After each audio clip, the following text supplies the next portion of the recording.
Hello, everybody. It's been a while since I've made a video regarding hazard pay and the idea of it. And the reason is because I'm no longer employed. I am self-employed now, and I'm actually in the works of starting up my own business. But with that being said, even though I am no longer employed by an employer, I do feel like it is a right for essential employees currently working and those on the front line serving us, providing goods and services during a global pandemic, risking their lives and making less than those on unemployment benefits by 156% on average, to be entitled to a premium pay or hazard pay. But I'm going to use hazard pay because when you use the word premium pay, it doesn't carry as much validity. But with hazard pay, that is an American right that all these essential employees should have been receiving since the very beginning. And it's a shame because if the essential employees had just unionized in the very beginning of this whole mess, hazard pay could have probably been a thing. And 2/3 of those on unemployment benefits were making more money than those working the front lines. And I have to tell you this: people who are on unemployment benefits, your corporations, your business owners do not care about you. They don't care about your health. They don't care about your wages. They don't care about who you are as a person. You're just another drone in the system. And people on unemployment benefits don't care about you either. My friends, my family, I would argue, mostly good people. Some of them exploited the CARES Act. Some of them exploited the unemployment benefits. Some exploited the government loans while calling themselves conservatives or Republicans. And I'm a conservative. I am a true conservative. I've always been that way, even though I have voted Joe Biden during this election term because of the particular reasons I found that need to be addressed. I believe that not Joe Biden as a person, but the left can address, and that is the reason why I voted for him in particular. But anyway, with that being said, I felt like hazard pay hasn't been talked about enough. But looking at the Electoral College, it is shown that Joe Biden is leading and possibly most likely going to be winning. And I remember seeing a video from Joe Biden a couple months ago regarding hazard pay, and he's the only one, well, besides Bernie Sanders and a few others that I've seen openly talk about hazard pay or premium pay. And people on the right, the Republicans, haven't really talked about hazard pay. I believe Mitt Romney did, but Mitt Romney hasn't since said much. And with a Joe Biden victory, I want to look into this again and see, well, what is Joe Biden plan to do? And so I found this policy by Joe Biden, and he has a 4-point plan for our essential workers, and he developed this plan, I believe, in March 12th. I actually looked over this. I skimmed through real quick, but apparently he was trying to push for this thing in March 12th, and it was kind of just put in the back burner. But so I'm gonna go over it real quick. 1, ensure all frontline workers like grocery store clerks, employees qualify for priority access to personal protective equipment (PPE). Good. Expand access to effective personal protective equipment. So it looks like here he's gonna using the Defense Product Production Act, he wants the Trump administration to coordinate production and deliver essential supplies to essential employees, like the equipments that they're gonna need.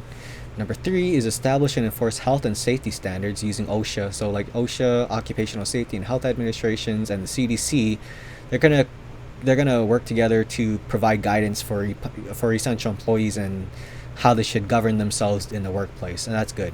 But here's the one I really want to talk about. This is number 4: enact premium pay for frontline workers putting themselves at risk.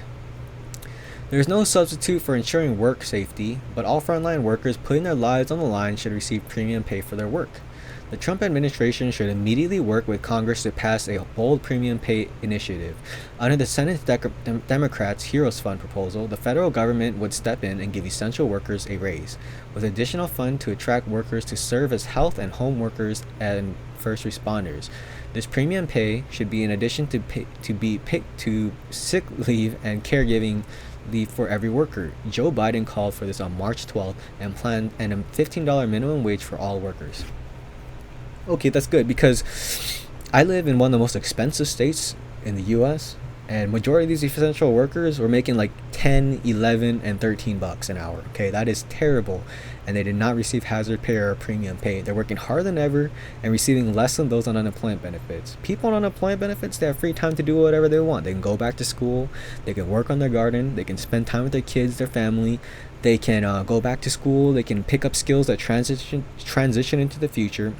They can use this time to better their lives, and all that extra money to do whatever they want. And they've been doing it, and most of it has been being spent on Amazon, Netflix, online transactions, video games, and all these other wastes of money. And so you could argue that, hey, 2/3 of those on unemployment benefits received 156% pay raise. They deserve it because that way you can use that money to stimulate the economy. I would argue that's wrong, because yes, they deserve a living wage to be on unemployment benefits because it's no fault of their own. But when 2/3 of them make 156% more than they've ever made while working, that is a terrible thing. That is a terrible disservice. That is terribly unfair for those essential employees working in the front line during a global pandemic who didn't even receive a pay raise. They're making substantially less than those on unemployment benefits. And yes, when you give extra surplus of cash, there's going to be an extra surplus of money moving around. But where does that go? Okay, to these large corporations like Amazon, where people buy all their stuff from. It's going to go to Netflix, where they buy the subscription. It's going to go to all these online transactions and subscriptions that feed these large corporations. But if you had stimulated Main Street, if you had stimulated the actual workers, all that money would have gone, like if it gone to an essential employee like me, I would have been using on things like fill up my gas because I'm working 7 days straight, 8 days, 9, 10 days straight. I want to buy lunch and breakfast. I want to buy dinner while I'm out working 12-hour shifts because I don't have time to cook at home. I'm going to be spending it on like socks and shoes because I'm working more. I'm on my feet more. I'm going to be buying food and snacks because I don't have time to cook at home.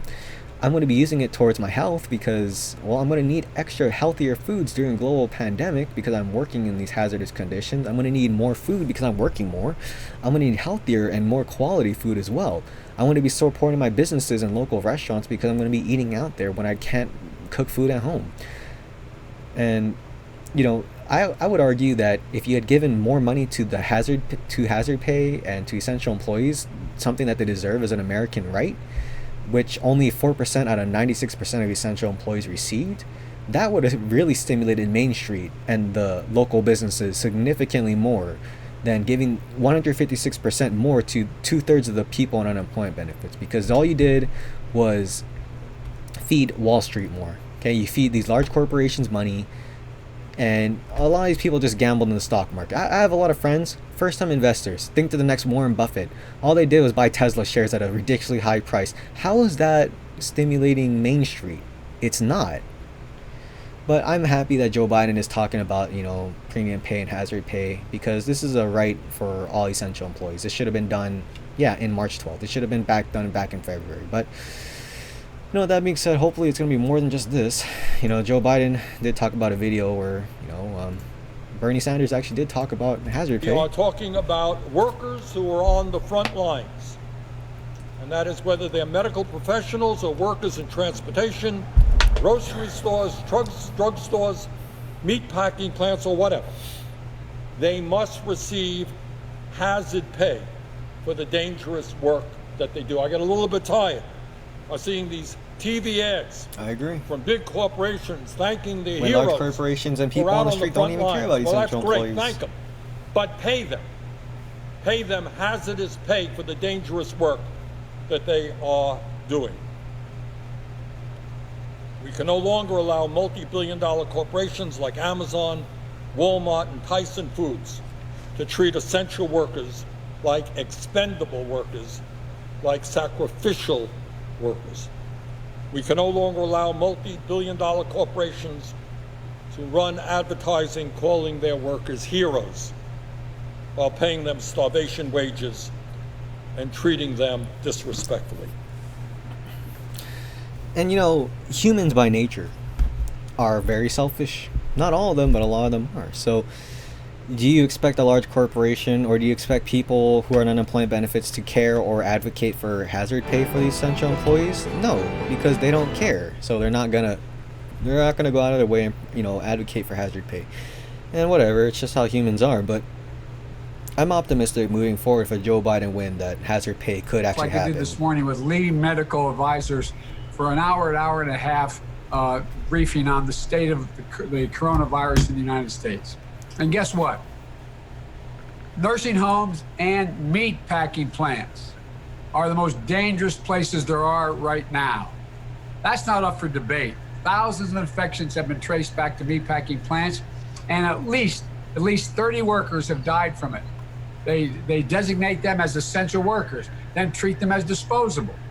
It's quite frankly inhumane and downright immoral, because these workers are essential to our society, not just in times of crisis, but always. And they deserve our respect. They deserve a safe working place. They deserve fair pay. And they should never again in this country deny anyone a livable wage like many are being denied. During this crisis, our essential workers deserve extra premium pay. Let me say that again, extra premium pay to compensate them for the additional risk they face. You know, I put out a detailed plan about what I think we should be doing right now to support our frontline workers and address the disparities we're seeing with COVID-19 impacts all across the country. And I truly think that if we do this right, we have an incredible opportunity to not just dig out of this crisis, but to fundamentally transform the country so that it's more fair, more just, more equitable for everybody, everyone, including for workers in meatpacking industries. I want Donald Trump to look one of these essential workers in the eye, the meat packers, delivery drivers, healthcare workers, grocery store clerks, and tell them they don't deserve a livable wage, paid sick leave. Our workers are the heart and soul of this country. We'd not survive without you. We're seeing the truth of that right now. To all the workers in the meatpacking plants, you have my support because we owe you. So thank you for everything you're doing. You're doing not only for your community, but your entire country. And, Would the you funny like to consistently make $1,000